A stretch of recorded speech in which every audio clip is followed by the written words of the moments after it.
Greetings, brave adventurers. What's that noise? That's his spine. Indeed. Oh, are you alright? Worry not, friend. 'Tis but a scratch. So, about my drink order. How about telling me what's going on first? And returning to the proper order of conversation. Apologies, friends. I might have jumped to the crossbow there. Let us recant our tale properly, Dame Carolyn. I don't think there's much left to tell, honestly. You look exhausted. Are you wanting some rest then? No, just wanting a drink. That can be arranged. Something to regain my strength. Good one might knit you a story. No pressure, Carolyn. I'm handing out a bunch of coffees. You get one too. A dash of purple drink. And a heap of violence.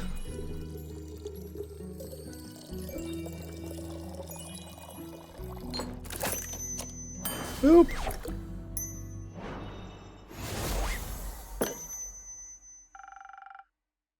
A great drink for a great story. Aren't you lucky? I like to think luck has nothing to do with it.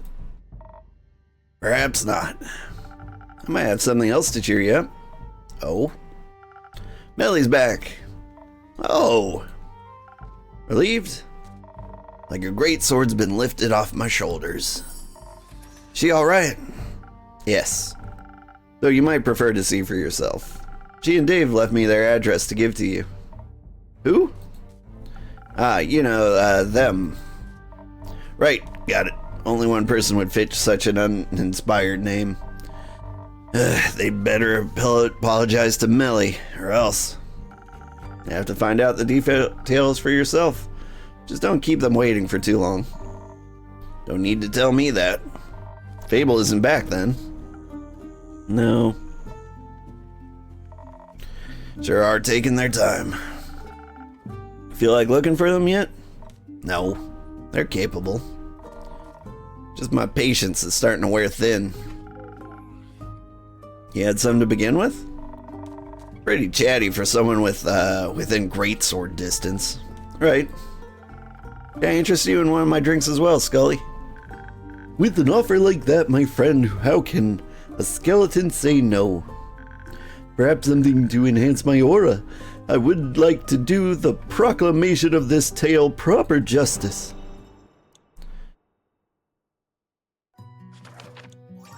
If I remember right, I do this one. I do his voice with, what am I getting? You give him a sunny breeze. Enhance that intellect as well. And we can put in some little honey flowers. And it's like 50-50 Sunny D and purple drink. Boop.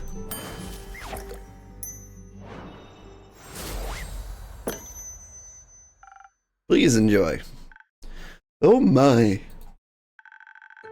They say manners maketh the man, but this drink alone has invigorated me plenty.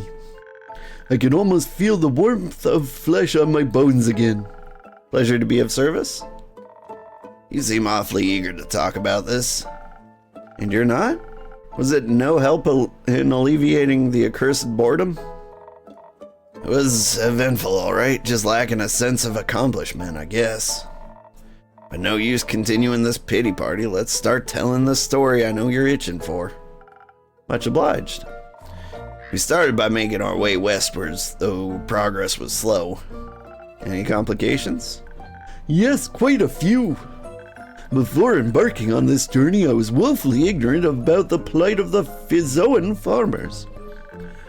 The less than ideal weather conditions, the flood that ruined a lot of crops, and now this pesky undead problem. I was stricken with empathy for their struggle. The least we could do could have done was offer up a means of transportation for any soul looking for a better life further north. So we switched carriages 3 times. The 3rd time we'd gotten so far off course, it took us a whole day just to get back on track, on foot. But once our hike was over, we did get to spend a wonderful afternoon with Dame Carolyn's cousin, Lady Danica. That was nice, I guess. The cousin with the undead snail problem, right? Did you manage to liven up that garden for her? Sure did. Just had to set out some cabbages to lead them somewhere that we wouldn't be damaging any crops, and they were vanquished with just one magnificent blessed strike. Truly a sight to behold. It was just some undead snails, no need to have gotten so excited. To match the excitement, Lady Danica served us some positively delightful cups of tea. Better than any accompanying finger sandwiches were some new facts I gleaned from observing the snails. Even lacking souls, they still displayed some pack behavior. They acted nothing like real animals, of course, and somehow I was struck with empathy for their plight. To unconsciously seek out the manner of instinctual action, despite the lack of anything to grant them a conscious objective.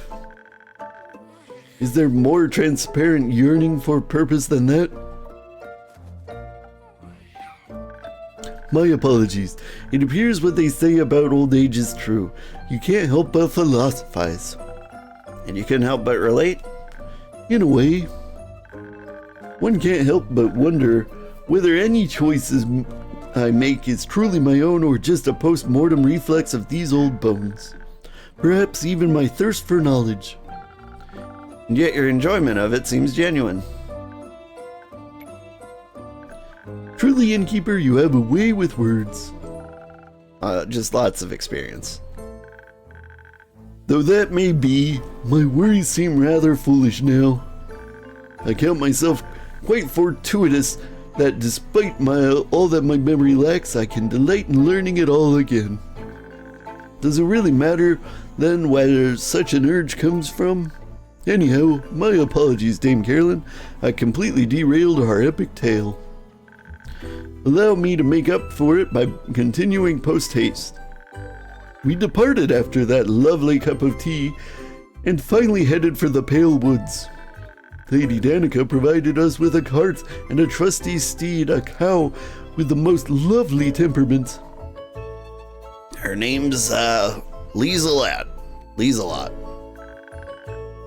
Our host also gifted us this delightfully lucky charm so that no evil would hurt us or Lieselot on our way. But now our adventure is over, and we thought we'd give it to you instead. Some extra luck never hurts. Did it appear? It's an adorable little fella. Thank you very much. Glad you like it. I want to see it though. Can I see it?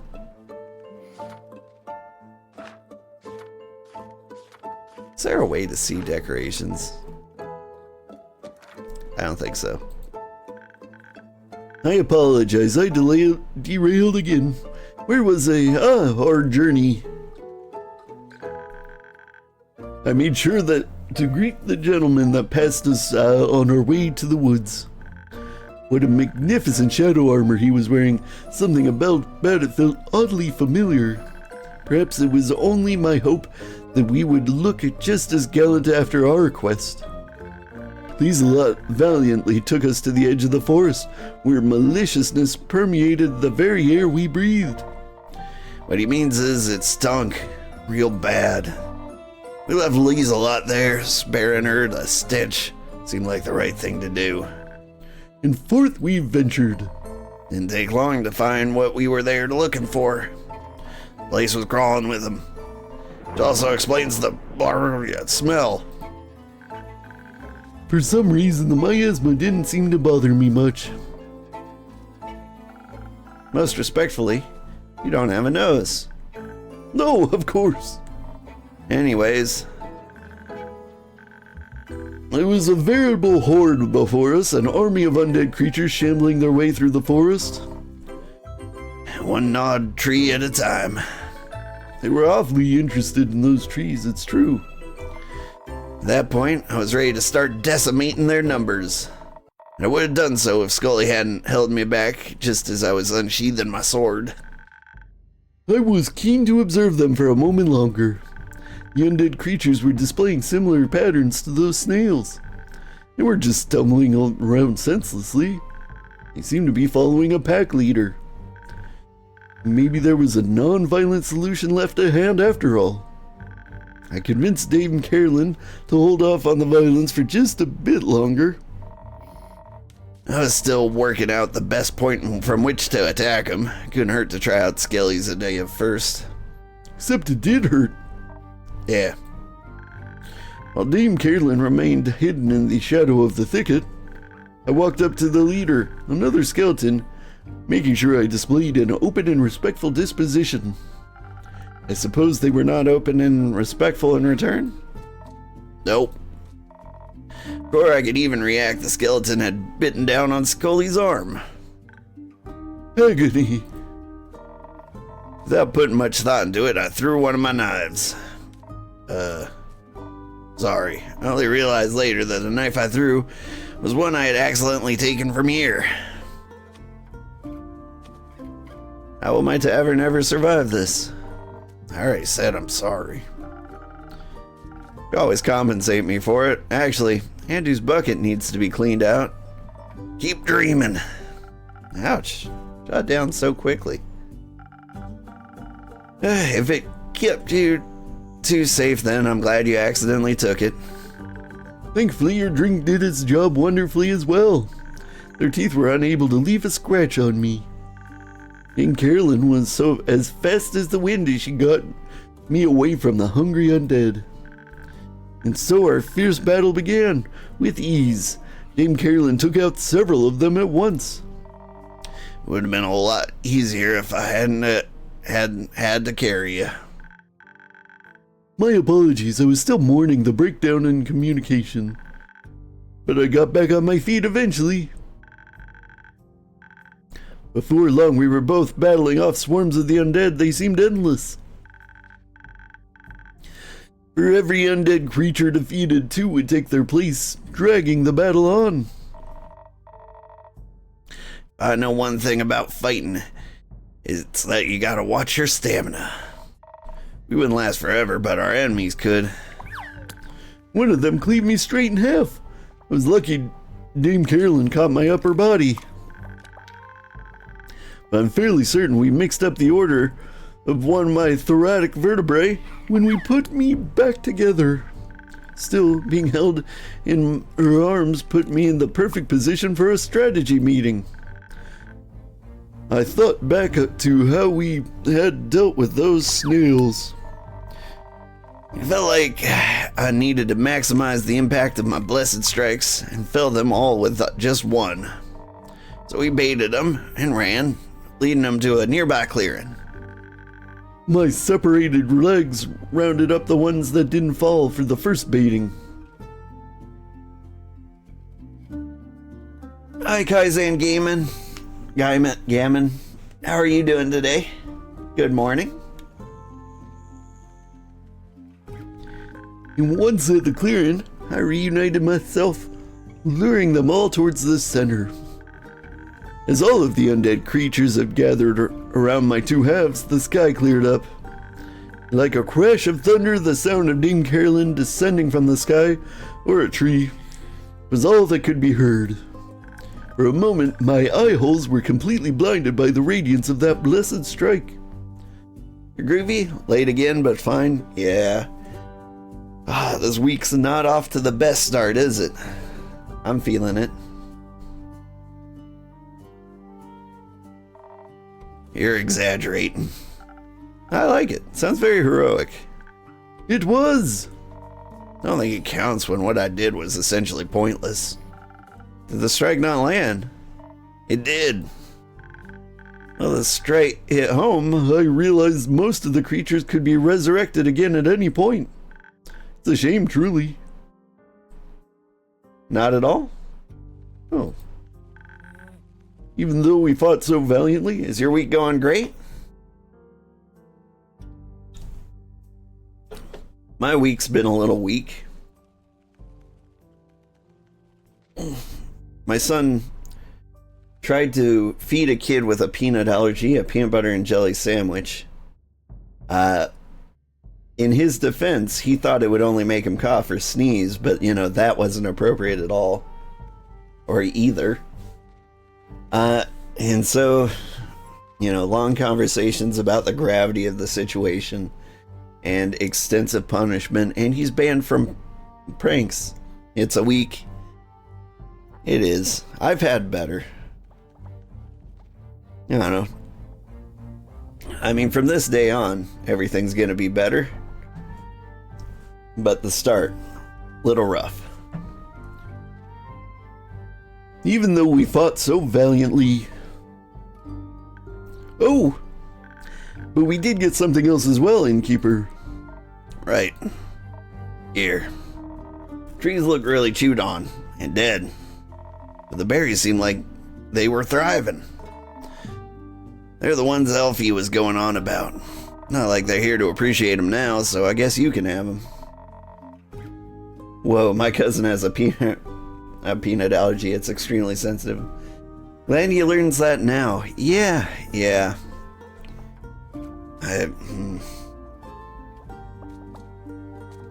I'm still debating internally how to parent this properly. There's just so much to talk about. Anyway, while he's a danger to others, he's staying home from camp today. And I'm gonna make sure it's not a fun stay. I'm remaining as optimistic as possible, but this week is a lot. Yeah. Good luck on all your endeavors. Just set some aside to make Fable a drink when they're back. Sounds fair? We got ghost berries. Oh, they're cute. I want ghost berries. It's very kind of you to bring them back for your friend. Yeah, it was. Still wonder what all those undead creatures were doing there. Being a parent is wild. Wait until they get 20. It does not get any better, all just different. Is yours 20? I remember you have a daughter.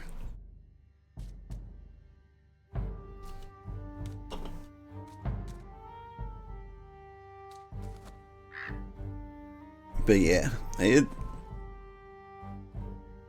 my kids are at a fun age, but at the same time, they've got so much to learn. Appreciate you two showing videos of people with peanut allergies. That's good advice. Yeah, your daughter's 20. Cool.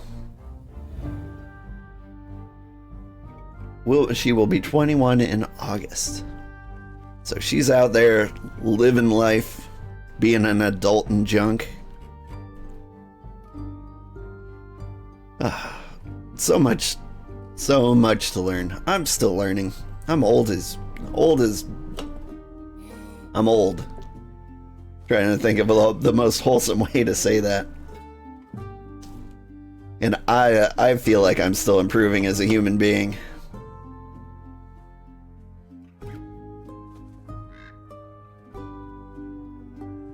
I still wonder what all those undead creatures were doing there. No idea. Hunger? Though it did look like they were going somewhere. Seemed to be heading north. Maybe they were searching for more trees? The Pale Woods is one of the largest forests in Fizoa. I don't see a reason for them to leave the area before it was barren. Unless they were ordered to. Don't they typically come with a necromancer attached? Oh my, they do, and... suppose that gentleman we encountered outside the woods could have been that very necromancer. I think farmers wear armor like you described. Just realized where they could be heading. It's true there aren't many woods around here compared to the Pale Woods. But that giant root in the capital must look pretty good to some tree-obsessed undeads. Brr, indeed.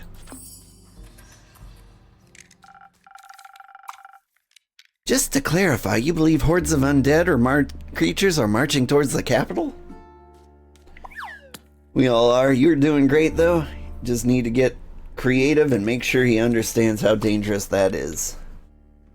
Since he likes to prank, show him the appropriate pranks and not the not appropriate ones. We're going the full zero pranks route. Because this isn't the first prank that's almost really hurt somebody. And since he can't judge whether a prank is safe or not, zero pranks. But yeah, showing him videos of peanut allergies seems to be a really good one. Ugh. Parenting's hard. Anyway, hordes of undead are marching towards the capital? Well, towards the roots would be my guess.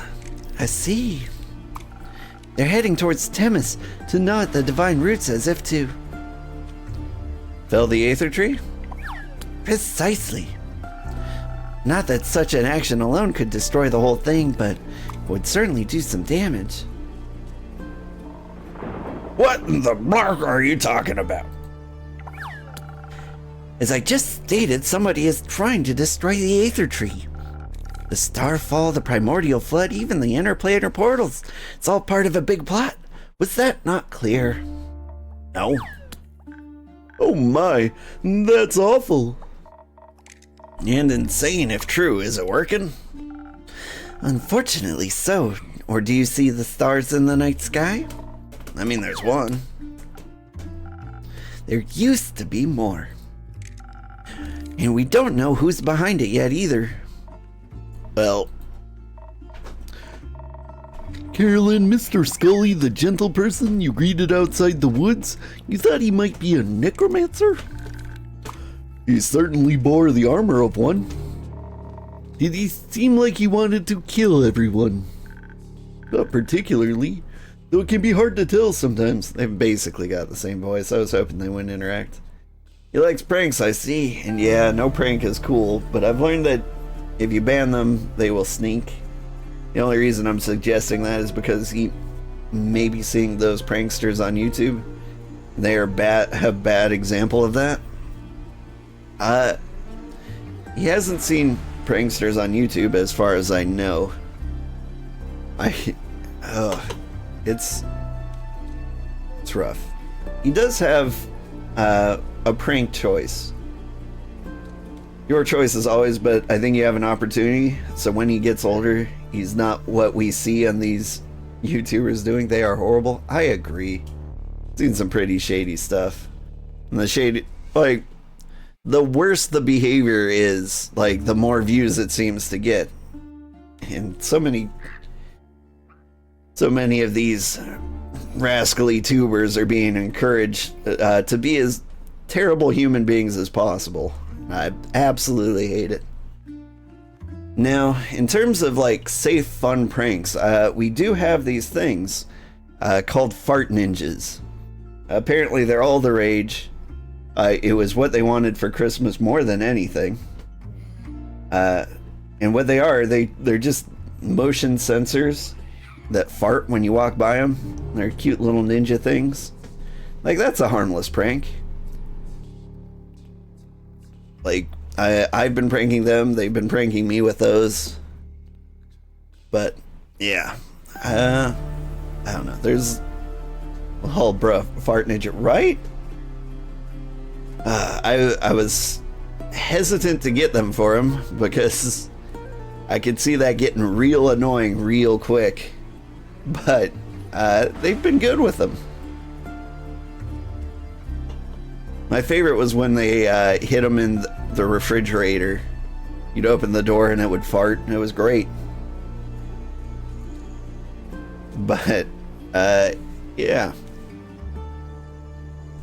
That's as close to a harmless prank as I would want him practicing. Like, nobody gets hurt. Nobody really gets embarrassed, too. But, yeah. Anyway, that's enough about the kids. Not particularly, though it can be hard to tell sometimes. I send so much strength and energy your way. This is not an easy one. You got this. You sound like an amazing parent. It's not easy. Like, I feel like I'm doing my best. Like, I'm gonna keep trying, Googling how to, completely alter my child's behavior so that they don't end up murdering people on accident. Yeah, it's not easy. It's a lot of work. Like, I got home from work and, had a ton of stuff to do and just spent the entire day teaching my son life lessons. The entire weekend was like that, too. Like, it's exhausting. Like, I stream, I work, and then I teach life lessons, and there's like no room for anything in between. Like, chores are barely getting done. Whew. Anyway. Politeness and desire for homicide aren't necessarily mutually exclusive. Necromancers resurrect dead things to make undead creatures. Indeed they do. So, Scully, you were resurrected, right? Do you remember anything about it? Well, I admit, at first I recalled very little from the start of my new life. I've mostly stumbled around trying to remember my manners. Yeah, it's just showing him something different in the severity. His brain isn't fully developed and his world is so small. But I know this now. I didn't really back then. Gonna walk real fast, BRB. Have a good walk. Yeah, I don't know. Kids are a lot smarter than you give them credit for. As long as you explain things and make sure they understand, it seems to work really well. I mostly stumble around trying to remember my manners.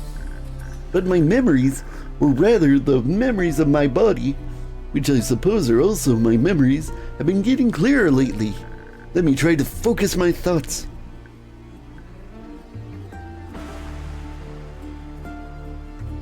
The game froze. I believe I've awakened in the archives, in the Everbloom. No, they def are, but not the magnitude. Not the magnitude of stuff. Yeah. I believe I've awakened in the archives, in the Everbloom. The Everbloom? Did you encounter any bleak stalkers? Why, I did indeed. They seemed to hunger for my bones. Such interesting creatures. They remind me of the old intellect wombats. Do those beasts still roam Fizoa? No. What are intellect wombats? Priorities, Tia. Scully, who woke you up? A gentleman of fine age. I believe he was there to do research. I remember candles held over notes scribbled on paper, ink stains on fingertips. He must have found me near my friend's study. I remembered I was looking for her when, after I woke, I simply left. How rude and uninquisitive of me. I should have asked what he was researching. I could have helped. Be glad you did not aid him. We found his notes. They spoke of destruction of the universe. Did the guy from the woods remind you of one of the archives? Now that you mention it, I was conscious enough to recognize faces when I rose, but I knew the armor looked familiar. I think I saw it when I first reopened my eyes, metaphorically, of course. I no longer have eyelids. A necromancer is behind all this? Is he trying to break the sigils just to get to Tuat, the spirit dragon in the realm of the death? Sigils? Are you perchance speaking of the sigils of Alcahest? My friend was researching them once. I always thought them a wild figment of her imagination. Seems like they're not, unfortunately. Do necromancers usually want to destroy Tuat? No, but they do defy his laws of life and death. Perhaps he craves access to all the souls in the spirit dragon guards. Or he plans to destroy death once and for all with his perversions. But my dears, to destroy Tuat is one must find him first. That in itself would be quite the impossible task, no? Not exactly. Spirit realm is well protected, but there are ways to get to him. Can you kill death? I don't know, but merely attempting it sounds disastrous. Miss Anwar, Mr. Moore, Tuat is the god of death. No matter how insane the necromancer, no one could possibly possess a weapon so powerful enough to fight a god. Only weapons made by the dragons can harm them. We all know this. Mean like hers great axe. A weapon forged by the dragons. A weapon forged for the dragons by the dragons, meant for only their claws. The axe. It could certainly cut through the barrier between the astral sea and the upper world, not through Tuat himself. Would stealing an axe from a dragon count as a sigil? Alright, you lost me again. I talked about this already. Keep up. I'll explain later. It might count as a sigil if it wakes or damages their plane. Should not be awakened under any circumstances. Nor should their legendary weapon, fall into the hands of a mere mortal. My, this is quite concerning. I'm right there with you. Seems like too insane of a plot. Even for some big bad evil guy. They always seem to be reaching for new heights in their dastardly schemes. We are correct. This one's plans to steal Ur's weapons, breaks their sigil, and destroy Tuat. Dragons be with us. What about the undead creatures marching towards the capital? They must be a distraction, a way to keep anyone who would interfere off his back. Quite the dangerous distraction, if you ask me. Those shouldn't be snacking away at their roots either way, should they? No. And those sigils of alcohol zest you keep talking about could do what? Destroy the tree? The spirit realm rests above all others in the canopy of our world. If what we believe to be this monster's plan succeeds, it will collapse down on the rest of the Aether Tree. Not only would that free all the dead souls, it would destroy the tree, our home, our cosmos, and everything below it. It would destroy our world as we know it. Not to mention, Tuat might die. I don't think I have to explain to you why death dying would be a bad thing. Once again, can he die? Wouldn't risk it. Woke up super early so you can catch a stream again? Welcome! This is a fun time where we're towards the end of Tavern Talk. Though I believe this plot has to be somewhat limited, no? Perhaps the transitional period between the astral moon and the dying moon? Only then would be the veil between Cassiopeia and Tuat be thin enough for a ritual of such magnitude to succeed. This is your first Tavern Talk stream? It was pretty good. It was fun. Though I've noticed not a lot of people seem to be fans of the of my reading adventures. I thought it would be a little more interesting. Like an audiobook, you know? Wait, what you mean is this? Is this can only happen between the 35th of Cassiopeia and the 1st of Tuat? So it can only work for 4 days. Or next year. Precisely. I guess you can't have a ritual without unnecessarily complicated rules. It is common courtesy. Clay, I've been wondering. Remember that man we saw on our way back near Marrow Castle? Yes, do you think he might have been the same guy? I do. Strange armor sounds familiar, as does the convenient proximity to destruction. Even more, and more so, the blood of the first vampire Kyle spoke of. Part of the ritual to safely traverse the Astral Sea involves having an associated anchor for your destination. To find Tuat, you need something connected to him.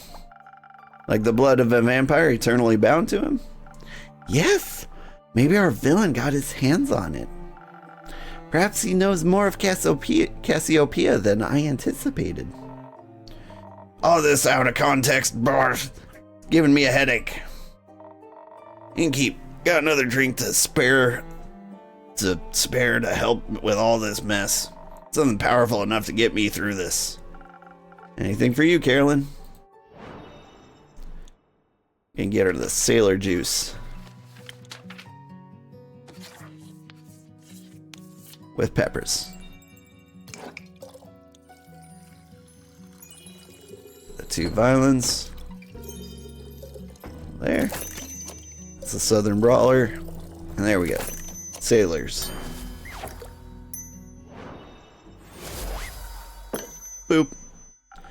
Put all the strength I have into this drink. Enjoy. I think you just put parts of my sanity back together. Thanks a lot. Anytime. So, this madman, if you can't get the axe, you can't kill the spirit dragon, right? Correct. Great. Let's stop him from getting the axe then. Great idea. I know. How do we do that? Well, first the necromancer needs to find it. For that, he'd have to get to Ur's realm. Thanks to the portals, that is entirely within the realm of possibility. One would simply have to journey through one of the portals to the Twilight Chasm, and then enter the endless caves throughout the Nightmare realm. Nothing easier than that. Didn't Melly see some weird new bone way markers near the Twilight Chasm portal in the Moon Swamps? Could they be there to remind someone, say a necromancer, of the way to the portal? They good? Good. Moon pools are much easier to reach than Boreas. We should catch the necromancer before he ventures into the chasm, and most certainly before he gets the axe. Great. Let's go beat his ass. Hold on.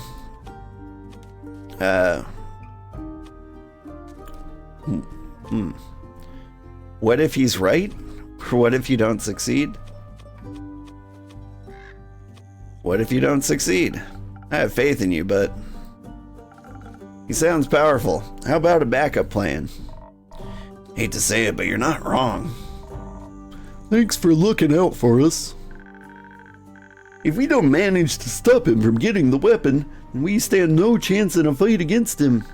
Eventually your divine strikes, even your divine strikes would be no match, Miss Anwar. That is true. We would need an incredibly powerful weapon to match his.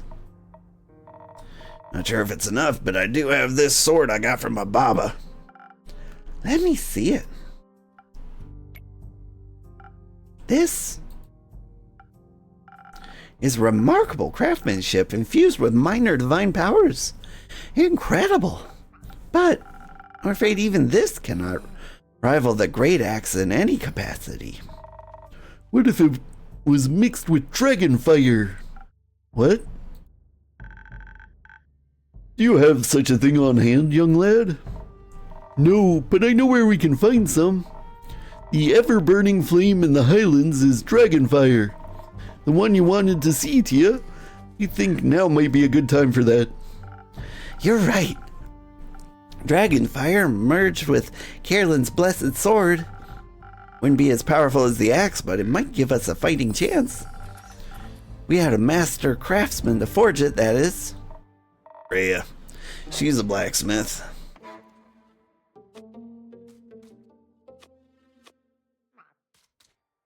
You're right. No one better for the job. I'm sure she'd love to forge such a weapon. And I'm sure you can convince her of the importance, Carolyn. You got that right. Leave the blacksmith recruiting to me. Very well. I'm sure Master Smith Frostgrip will be delighted with this opportunity. Having her on our side makes me even more confident that we can stop this necromancer's plans. I have the utmost faith in us. And I know the aperture and its portals are well protected even if we should fail. Though I don't believe we will. Because I know that I'm strong enough to best this battle. And that Clay is as well. And the others too. Yes, and the others too. I'll be honest, I'm not sure the 4 of you will be enough. Don't worry, there's lots of people we can ask for help. Like you. Like me? Ask away. I knew we could count on you. You collect everything we talk about, right? I try my best. Could you write us up 2 quests for all of this? I think we should split our resources so we can get the backup plan going at the same time. Good idea, good idea. Forgot his voice, even though it was the same as the one I was just doing. Good idea, young man. That'll give us an excuse to have your drinks help us. Not that you need an excuse, but I appreciate you following my rituals. I'll see what I can do. I should have something written up first thing in the morning. I trust in you as you trust in us. Deeply? Yes. Deeply, and with the knowledge that together we are stronger. We'll see you in the morning then. Carolyn, come with us. We owe you a few explanations before we make you do any persuasion for us. You got that right. Let's go. I cannot miss out on all the possible details. I shall see you in the morning, Innkeep. Thank you for all your help. Let's save the world, alright? Let's, Clay. Good luck.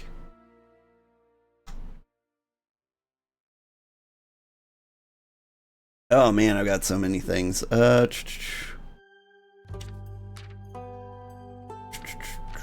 Only a weapon forged in dragonfire can resist another draconic weapon's power. Hopefully, the ever-burning flame lives up to its name.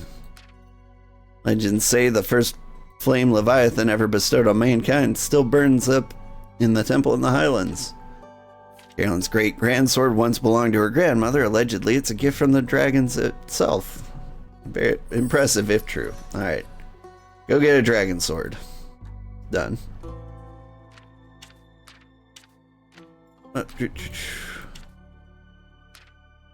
undead are marching towards the capital, are a mere distraction. Unfortunately, that does not make them any less dangerous. The capital is wrapped in roots protected by the divine, according to myth, as ancient as time. These are the roots of the Aether Tree. These undead can't seem to get enough fiber. What better tree to champ down than the Aether Tree itself? Stop the undead.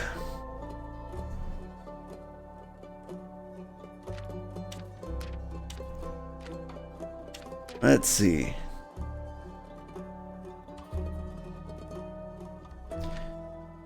Wondrous plane of can be accessed through the Twilight Chasm, a plane that can be entered through the portals of our world Gaia. Legend has it, the great axe of lies hidden somewhere deep inside the subterranean caves. It's an unimaginably powerful weapon. The enemy aims for the destruction of the Aether Tree. He needs the great axe of to collapse the spirit realm on the rest of the tree. There we go.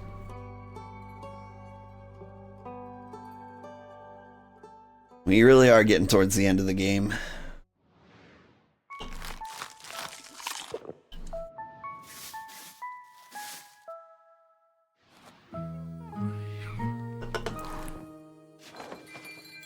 Now, with only like 40 minutes, I wonder if we'll get there.